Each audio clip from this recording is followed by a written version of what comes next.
Hello, friends. I'm your host, Eric Branner, musician, educator, and founder of Fonz. This week, I want to share a powerful through line in my life: mentorship. Mentorship is one of the greatest vehicles for growth I've ever known, helping me to navigate failure, find purpose, and become a better teacher, parent, and human being. I'll share 3 stories, not about family or music teachers, but life mentors, people who have showed up at just the right time, asked the right questions, and helped me to learn to read my own compass. By the end, I hope you'll see and seek your own mentors a little more clearly, and maybe even feel inspired to become one yourself.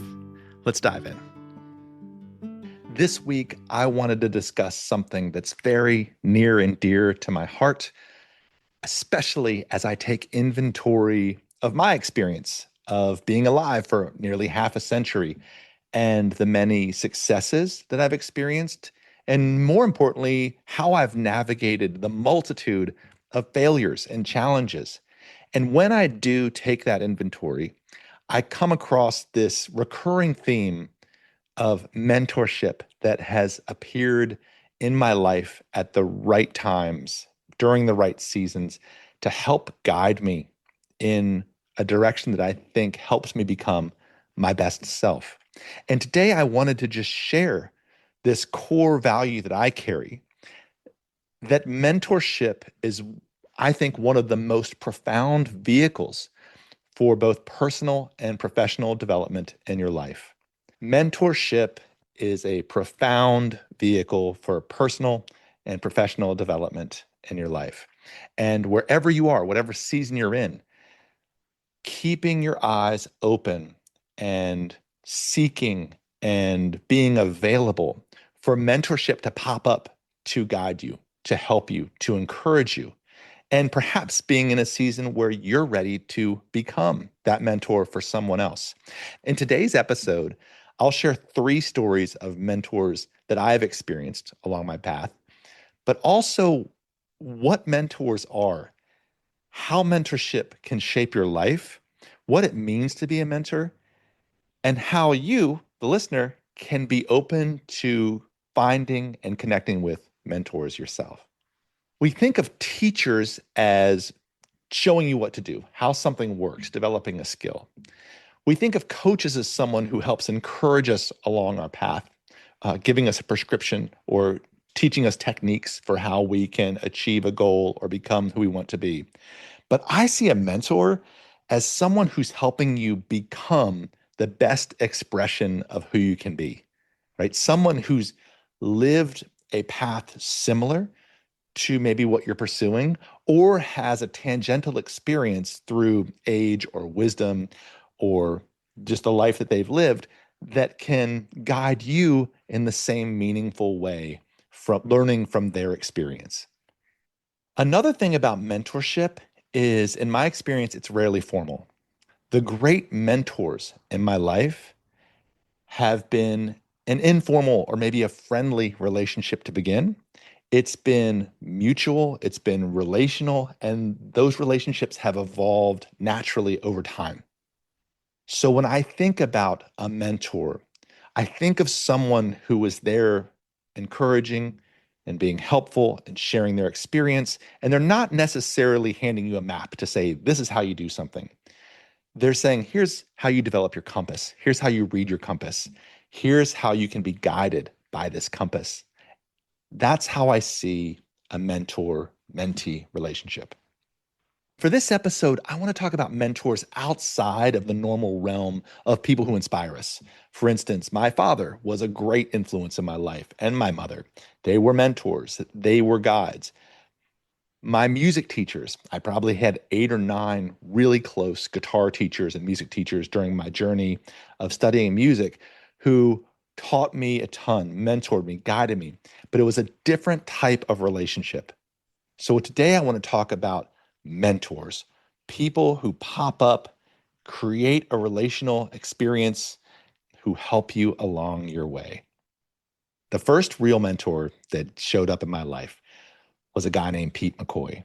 And I went to high school with Pete's daughter. We were friends. And one time I was visiting home, and I think I was in college when this happened. I was visiting home and I'd heard about my friend's father being a fabulous musician and also a very successful business person as well. And I was at a party at my friend's house and I met her father. I met this legend that I'd heard about over the years. I met Pete. And I remember it so clearly is at that party of a bunch of college kids or young adults running into him, meeting him, shaking hands, and instantly we were just attracted to each other as friends. I was a musician in the area. He had heard about me. I'd been hearing about him forever. And we disappeared into his jam room where he had been playing music for decades with the same band that he had gone to high school with and these great guys that he played with every week. And we developed this relationship that was a fabulous friendship.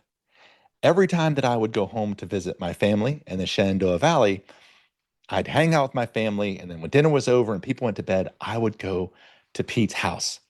And Pete had this amazing studio out in this field. He lived in the country. He lived in this beautiful old farmhouse out on a lot of acreage. And out in that field, he had his studio called Dreamfield Studios. And I loved going here because you'd go into this room, you'd flick on a switch, the lights would come on, the walls would be lined with pictures he'd been playing music with for his whole life.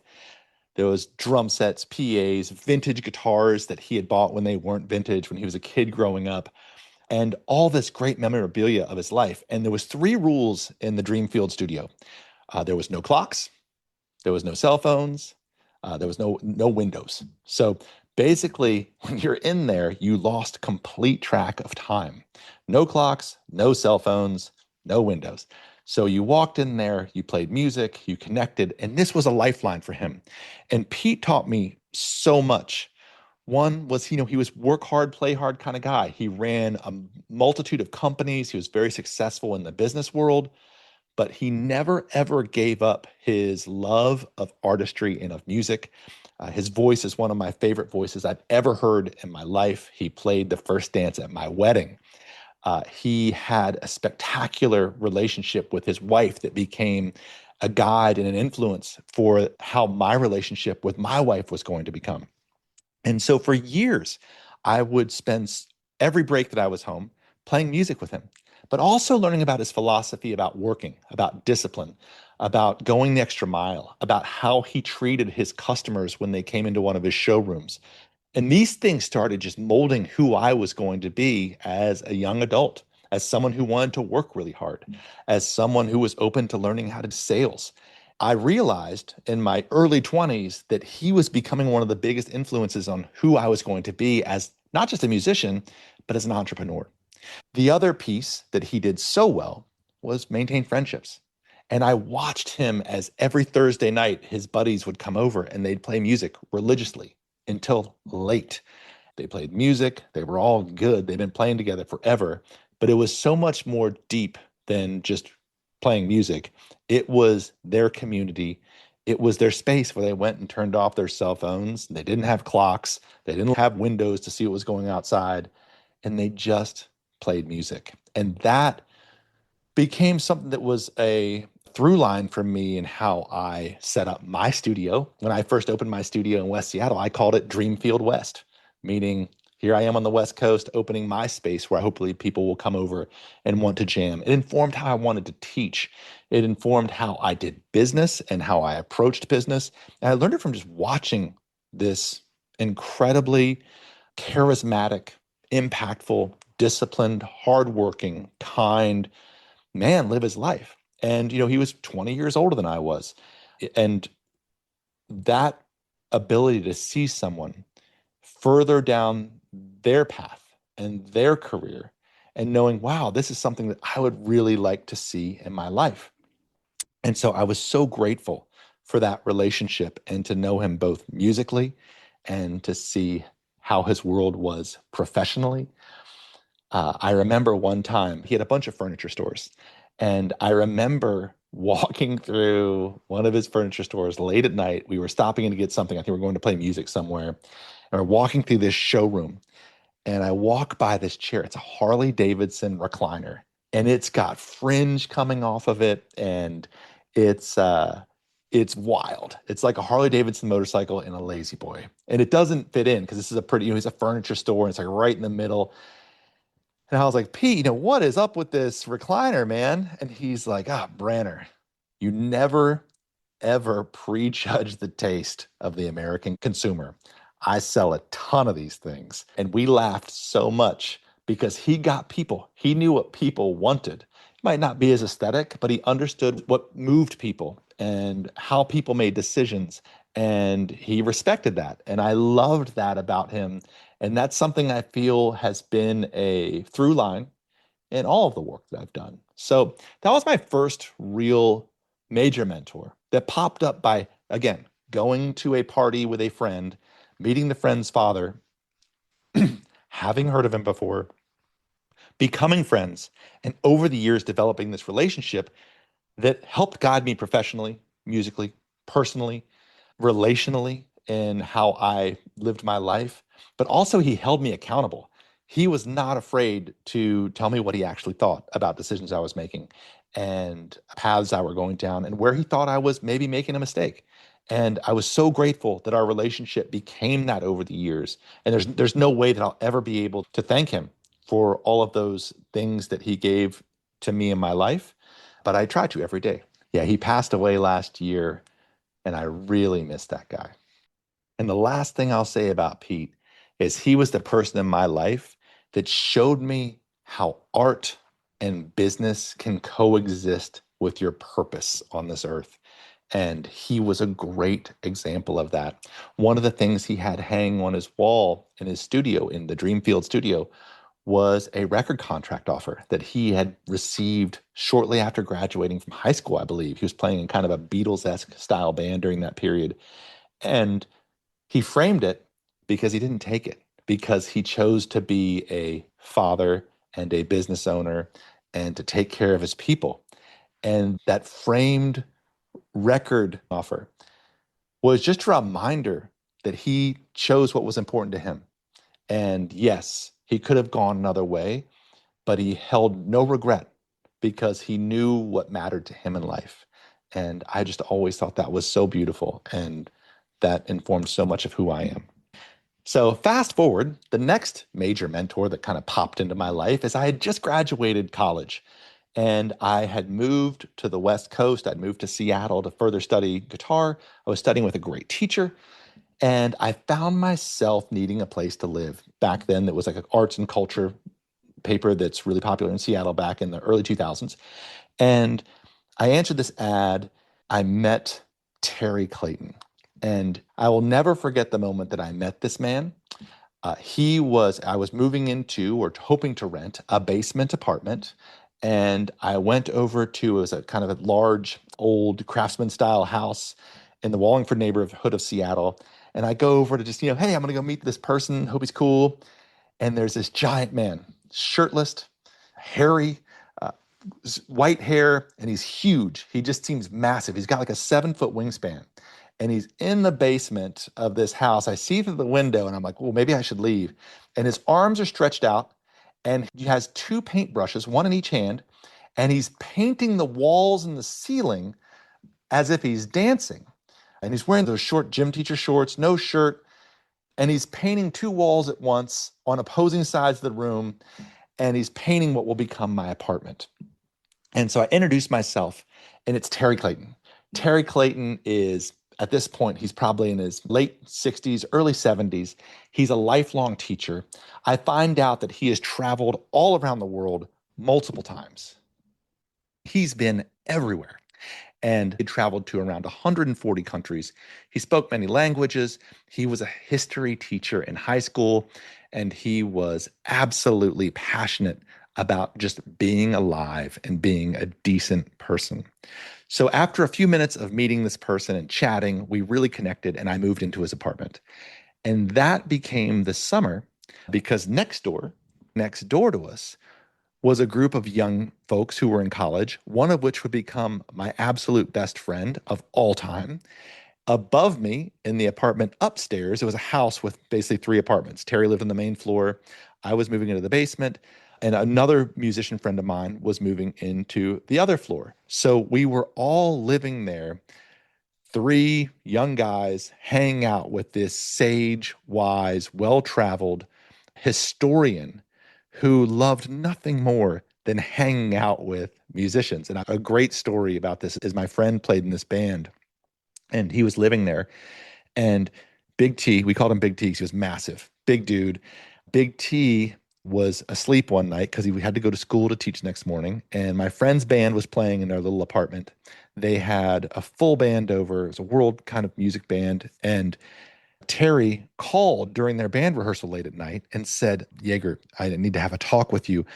And I'm hoping if you wouldn't mind, he goes, oh gosh, here it comes. The landlord's going to come down on me for performing too loud. And he goes, if you wouldn't mind, would you please turn up the music? Because I can't hear the singing. And I'm just really enjoying sleeping to the sound of music. And we all laugh about this moment to this day because we realize this guy, pushing 70 years old, house full of young men and neighbors all circling around his table at the end of the day for whatever soup or whatever he made in his crock pot that was often questionable. He was unerringly kind and welcoming. He appreciated art and culture and music so much. And he created this portal, this window, this environment where people could come together and learn about current events. That was his thing. He loved talking about the countries that he was traveling to each summer and the adventures that he went on that were just absolutely insane, as you can imagine, of someone like this. And he would share those in a historical perspective. He was our philosophical mentor, our place that we learned how to sit around a kitchen table and we learned how to play cribbage. That was one of his vehicles. And we had serious talks about life. We talked about the state of things. We talked about the state of the world. We talked about global governance.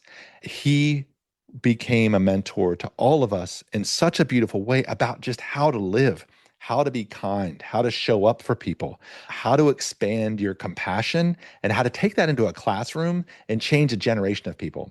He had been teaching forever, and he was brilliant at it. And we would meet his former students and current students and see the impact that he made. And through that experience, I realized how much I wanted to be a teacher, how much of a beautiful life one can have through being an educator, through having a philosophical mind, through asking questions, and through building community. And that was his secret. He had a massive community of friends who loved him, who listened to what he had to say, and he offered great wisdom on how to exist in this world. I was young. I was a musician. I'd grown up in a very rural area that was very different than where I had just moved to. And I was confused about who I was going to be in the world. And we spent hours sitting at his table together, playing cribbage. And I would share how I was feeling, being in this new experience, being a classical musician, trying to get gigs, understanding who I was going to be in the world. And he just listened. And then he reflected on his experience and he gave the most beautiful advice and shared the most kind wisdom and was always supporting us going in a direction that felt really authentic and really kind and really caring. And I'll share this one story is that after living there for a couple of years, I decided to follow my dream and I quit my job and I told Terry that I was going to buy an RV and I was going to move into this RV and I was going to play music full time. That was what I wanted to do. And so I was going to travel around, I was going to gig, I was going to live in this RV and be very happy. When I told Terry this, he was like, yeah, do what you got to do. And I found this great RV. This RV was awesome. It was on the back of a Toyota pickup truck. It looks kind of like an armadillo if you see it on the road. They made them in the 80s and 90s. It was so cool. And mine, I bought from this sweet little old lady who had been traveling around the country with it. And she had a pink Vespa scooter that went on the back of it. So I come home one day and I've bought an RV. And on the back of the RV is strapped this pink Vespa scooter to begin my adventure of what comes next. And as I pulled the RV up, Terry was outside again, shirt off, as he often was, digging a ditch, had just dug a ditch. And I noticed that Terry had buried an electrical cable from his house down to the street. So there's a plug-in. And his absolute first thing he said is he's like, Branner, he goes, I know you're going on your adventures, but I want you to know whenever you're in town, you park your RV here, you plug it into my electricity, you have a place to live, And here's a key to my house so you can use the kitchen or the bathroom for anything that you need. So moving forward, I not only continued to spend time there, I parked my RV there when I was in Seattle. I went on great adventures. I got to live that dream. But he said, hey, anytime you're here, you just go ahead and park here. Here's my kitchen. You can use that.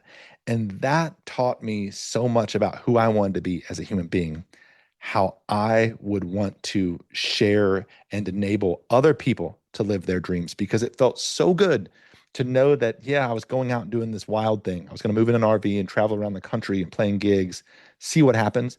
But to know that there was a place for me, that there was an electric cord that was down on the street for me to plug into, and that I had a key to go into the kitchen or to go visit him and have dinner with him. And we all stayed together. And the other super beautiful thing that came out of that is that became one of my first experiences of becoming a mentor, because his daughter was in high school and she was amazing. And his daughter spent a lot of time doing her homework after school in my apartment. And we got to know each other really well. And I got to guide her growing up and being a teenager and talking with her and sharing wisdom with her. And I saw this through line that her father had been this amazing presence in my life, creatively, musically, spiritually, philosophically, historically, setting this, being this great role model. But then I got to meet his daughter, who was a spectacular human being, brilliant, and help her have a safe place and as a safe sounding board to talk about the things she was facing, because I was closer to that age than her father was. And it was just a natural, authentic, amazing friendship that goes on to this day, right? And the same thing, she became a mentor to my daughter. And so you start to see this, it's a virtuous cycle, right? So my first mentor, Pete, so many things about friendship, business, discipline, how I would view my life.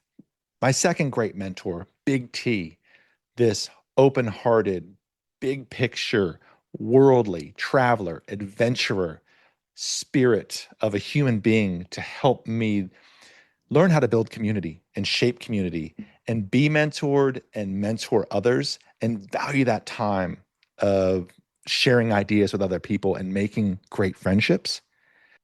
The third mentor and the third story that I want to share came a handful of years later, not too much later, maybe 5 years later, in the form of a student. This student, his name was Bryce Butler. He was a fabulously well-known architect in Seattle. He was a designer. He had done grand, beautiful retail spaces that people talked about. And he was a huge character. He had amazing aesthetic. He had so much energy. Coincidentally, he had also played basketball against Big Terry Clayton that I had been talking about earlier in a league, and they knew each other because they are both hyper competitive athletes as well. And so they knew each other through different scenes. Bryce was my student. He started taking guitar lessons with me just shy of his 60th birthday. I got connected with him. He wanted to live one of his life dreams of learning how to play an instrument so he could spend the rest of his years playing music for kids. That was what he had hoped to do. He'd had an amazing career.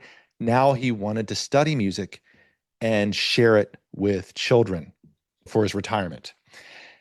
We became instant friends. And as I'm standing here giving this chat, I'm looking at two pictures of him in my house. He started taking lessons just before his 60th birthday. And what happened next were so many adventures. The first of which is he's about to turn 60. So he says, hey, Branner, I need you to come with me for the weekend. And I said, okay, man, that's cool. Let's see what's up. He books me for the weekend. I decide to go. It's kind of weird, but we're going to Montana. And so we throw our bicycles on the car because he's a big road biker. And so we throw our bicycles on his car and we take off for this weekend. I don't know this person that well. He's a guitar student of mine and he offers up an adventure. And I said, sure, let's go for it. The next thing you know, I am pulling up to a ranch in Montana that's owned by the family of a very famous NFL football player. And what we've arrived at is this biker bash.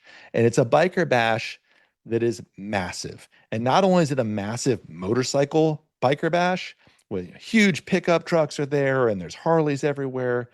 It's beautiful country. Everyone they're all NFL football players in stature. So here I am with a road bike, probably have some, bike shorts on, and we pull up and everyone loves Bryce. He had gone to high school and played football with this NFL player's father, who I believe owned the ranch, was putting on the party. They had a lineup of very well-known musicians playing that weekend. I had no idea what I was in for either. So here we are, we're at this amazing party for 3 days. We're hanging out in Glacier National Park. There's massive barbecues. And the first person I meet is this football player's father. And he looks at me, he's like, Branner, nice to meet you. I hear you're a guitar player. And by the way, our featured artist for tonight's performance did not make their flight to get here. So I'm hoping you can cover for us to perform for tonight's barbecue. And I was, when you get a moment like that, like, wow, what are you going to say? Wasn't expecting that, but okay. This was an incredible adventure. And it kind of solidified our friendship, not just as student and teacher, but as real friends. And Bryce became someone in my life who we had so many adventures and so many wild things. He was deeply into my teaching practice because I said before, his passion was the idea of playing music for kids. His grandchildren, he wanted to go to their schools. He wanted to be out there playing music. And he got good. But he became deeply interested in my studio because I had all these great kids hanging out there. And he became instrumental in setting up my guitarbecue and helping me run what became an absolutely insanely awesome recital with hundreds of people coming. He helped with that. He helped me architect Camp Branner, which was when I took 16 or 17 high school students, co-ed, up into the mountains for a week to play music and record music and perform music and rent this big ranch scenario that was held right near where he lived in an area he knew, and he helped create and build and make that thing happen. So Camp Branner would not have existed without him. The Seattle Times wrote an article about us. It was a front page story about people living their dreams of playing music. And I'll share this picture. You may have seen it before. The two of us on the cover of the Seattle Times talking about him learning guitar and me teaching it. And what was so interesting about that picture and what's so profound about that relationship is going back one step is that I tell this story all the time about the time I doubled my rates, about the time I decided to earn more. If you've heard me speak anywhere on any podcast, read any of my social media, you know that's a recurring theme in my life is that I was getting ready to leave the teaching profession. And I had this great student that encouraged me to be like, hey, Branner, just double your rates. This is Bryce. This is the person who gave me that encouragement to just go out there and make the living that I needed to be able to continue doing this great work. He showed me how important our work is and the doing of this work is.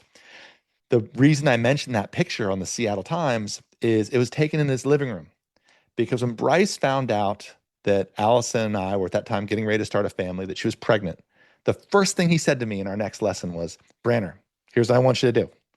I want you to move in with me and I want you to get yourself together, pay off all your debt. We'll spend the year together, do what you need to do, get ready to have this family. And then we're going to find your spot for you to teach your forever home. So we did. We moved in with Bryce. That's when that article was written. And we stayed there and we did those things. And then we found the space that would become my studio, downtown Seattle, beautiful space on the ground floor of a tall building. And it had an apartment connected to it. Bryce helped me remodel that space. And believe it or not, the people who helped me remodel that space were Bryce and Terry.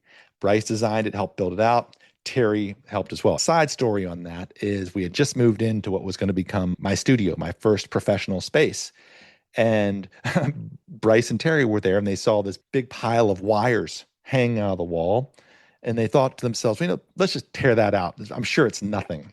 And so they tear out this bird's nest of wires from my brand new studio that I just moved into, an older building.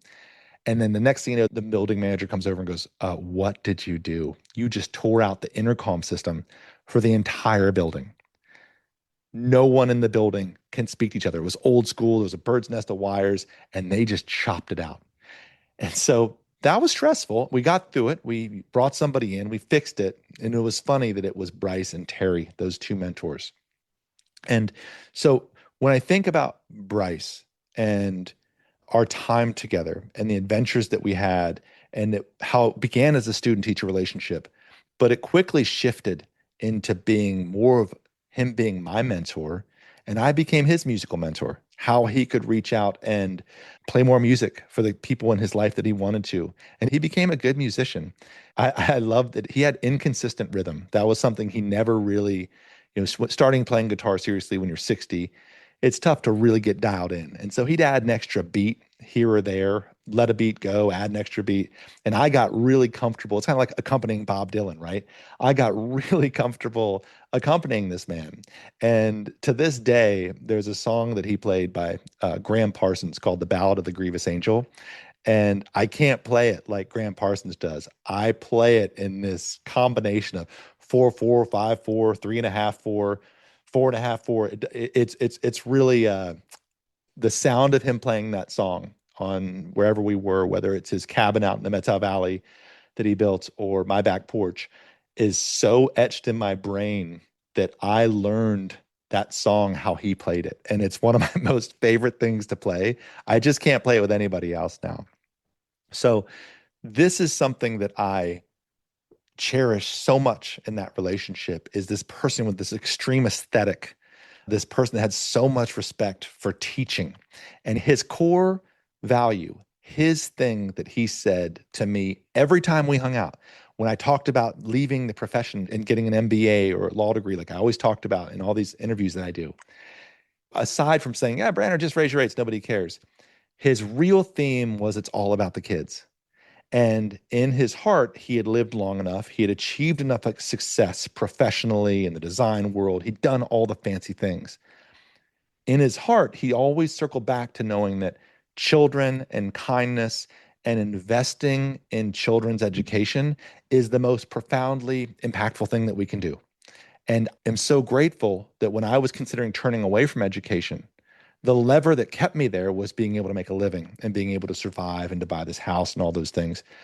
But the message behind it that stuck was why you're doing it. You're doing it because this is the coolest work.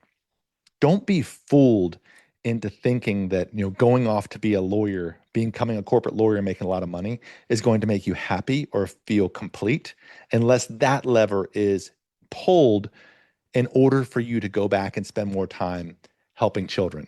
He showed me, he illuminated the fact that the kids that I was working with were growing up to being amazing humans, and I was getting to be a part of that journey.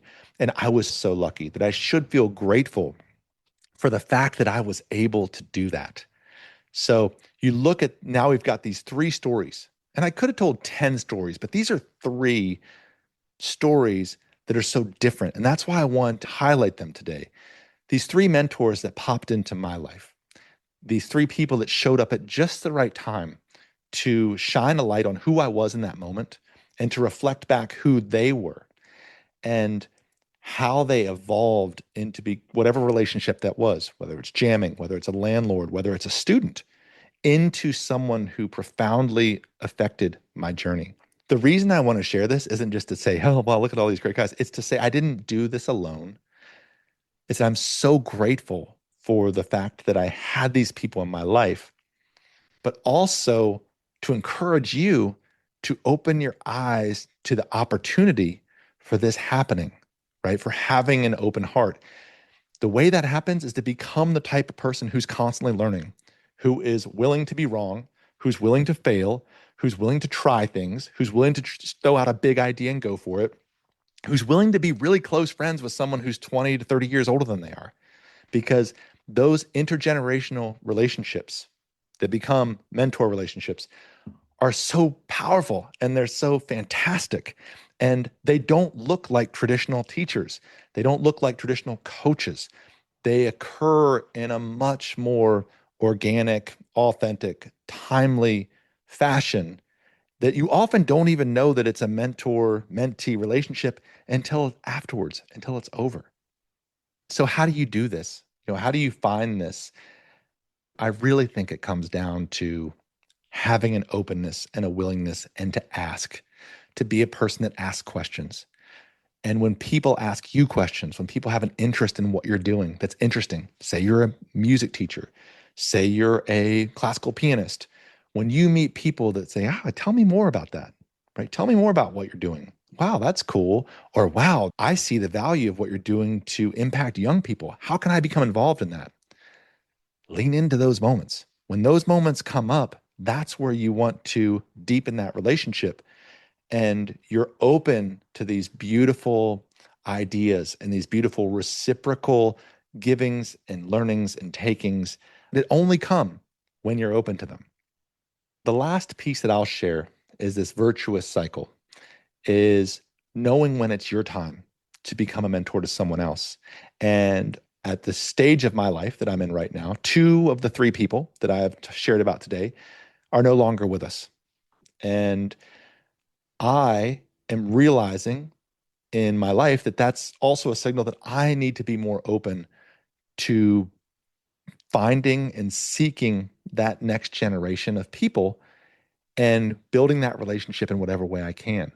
So my heart is open to finding a new mentor myself and to seeking those out, which I already have in my life.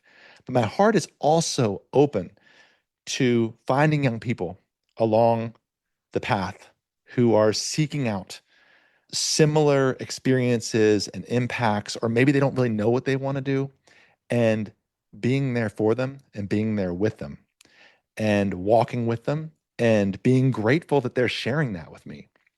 My dinner table is always open, and people stop by there a lot and sit down to talk. And I'm so grateful for that.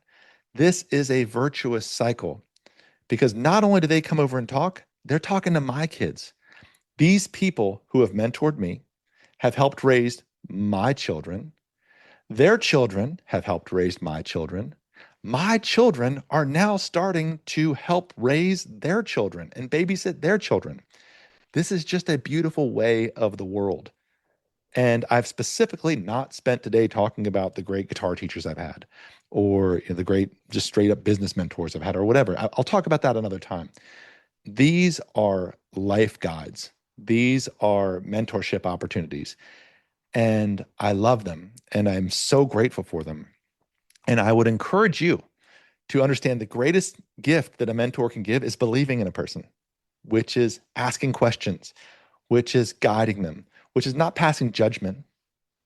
It's listening, it's being there, it's knowing that everyone's experience is unique, and it's modeling character and integrity, which the world really needs right now, friends. The world really needs this. Next month, I'm going to be hosting a panel on mentorship. And we're going to be doing this with Alfred and the rest of Music Brands. And we're going to bring people on to talk about this and to talk about how we can cultivate this more in our communities. Because the work that if you're listening to this show, you're probably a music teacher or a musician or a creative entrepreneur of some sort. You can do this. You can make yourself available for this. You can seek this out for yourself, and it will have a profound impact on who you are and who you'll become. So if this resonated with you, if this episode struck a nerve, I'd love to hear about it. I'm always available to chat. Feel free to drop me a line, but share this with maybe someone who's been a mentor to you, or maybe pass this along to someone who could use a mentor. And I'm so grateful that you were listening today. And again, this is Eric Branner. Everybody keep learning, keep teaching, keep giving back. Thanks again for being here. Have a great day. We'll talk to you soon. You've been listening to the 440 Podcast. If you found this helpful, subscribe at Spotify, Apple, or wherever you listen to podcasts, and leave a quick rating. It makes a big difference. To learn more about how to run your teaching studio with less stress and more joy, visit fonz.com. I'm Eric Branner. Thanks for being here.